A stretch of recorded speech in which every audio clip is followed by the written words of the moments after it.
Hello everyone. ನಾವು ಬಳಸುವಂತ ಸಿಲಿಂಡರ್ಗೆ expiry date ಇರುತ್ತಾ? ಆ ಸಿಲಿಂಡರ್ ಯಾಕೆ ಯಾವಾಗಲೂ ಈ ಶೇಪ್ ಅಲ್ಲೇ ಇರುತ್ತೆ?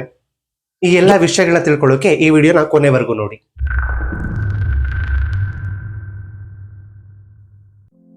ನಾವು ಯಾವುದೇ ವಸ್ತುನ ಪರ್ಚೇಸ್ ಮಾಡ್ತಾ ಇದೀವಿ ಅನ್ಬೇಕಾದ್ರೆ ಅದರ ಎಕ್ಸ್ಪೈರಿ ಡೇಟ್ ಅನ್ನು ನೋಡ್ತೀವಿ. ಹಾಗಾದ್ರೆ ನಾವು ತಗೊಳ್ಳುವಂತ ಸಿಲಿಂಡರ್ಗೂ ಕೂಡ ಎಕ್ಸ್ಪೈರಿ ಡೇಟ್ ಇದೆಯಾ? ಈ ಸಿಲಿಂಡರ್ ರೆಡಿ ಆಗೋದು ಕೂಡ ಒಂದು ಕಾನೂನಿನ ಪ್ರಕಾರ. ಆ ಕಾನೂನು ಇದರ ಸೇಫ್ಟಿಯನ್ನ ಖಚಿತಪಡಿಸುತ್ತೆ. ಆ ಕಾನೂನಿನ ಪ್ರಕಾರವೇ ಈ ಸಿಲಿಂಡರ್ಗಳನ್ನ ರೆಡಿ ಮಾಡಿರ್ತಾರೆ.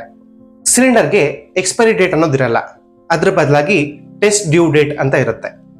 ಈ ಭಾಗ ನೋಡಿ, ಇಲ್ಲಿ ಒಂದು ಆಲ್ಫಾಬೆಟ್ ಮತ್ತೆ 2 ನಂಬರ್ಸ್ ಇದೆ. ಆಲ್ಫಾಬೆಟ್ ಅಲ್ಲಿ 4 ಇರುತ್ತೆ, ABCD. ಎ ಅಂದ್ರೆ ವರ್ಷದ ಮೊದಲ 3 ತಿಂಗಳುಗಳು, ಬಿ ನೆಕ್ಸ್ಟ್ ತಿಂಗಳುಗಳು, ಸಿ ಅದರ ನೆಕ್ಸ್ಟ್ 3 ತಿಂಗಳುಗಳು, ಡಿ ಅಂದ್ರೆ ಕೊನೆಯ 3 ತಿಂಗಳುಗಳು. ಈ ನಂಬರು D24 ಅಂತ ಇರುತ್ತೆ.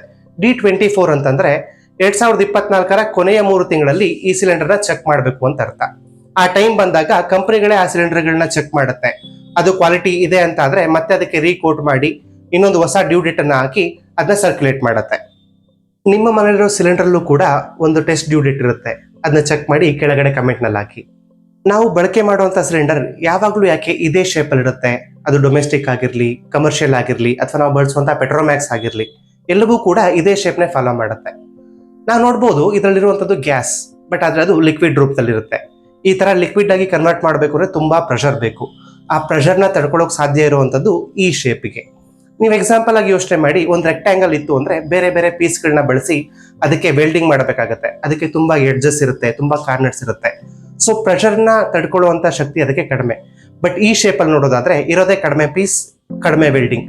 ಆದ್ರಿಂದ ಇದು ತಡೆಯುವಂತ ಶಕ್ತಿ ಜಾಸ್ತಿ. ಆ ಕಾರಣಕ್ಕೆ ಎಲ್ಲವೂ ಕೂಡ ಇದೇ ಶೇಪ್ನೇ ಬಳಸ್ತಾರೆ.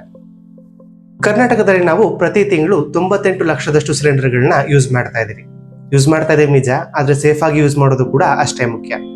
ನಿಮ್ಗೆ ಈ ಇನ್ಫಾರ್ಮೇಶನ್ ಇಷ್ಟ ಆಗಿದ್ರೆ ಈ ವಿಡಿಯೋನ ಲೈಕ್ ಮಾಡಿ, ಶೇರ್ ಮಾಡಿ, ಸಬ್ಸ್ಕ್ರೈಬ್ ಮಾಡಿ. Thanks for watching.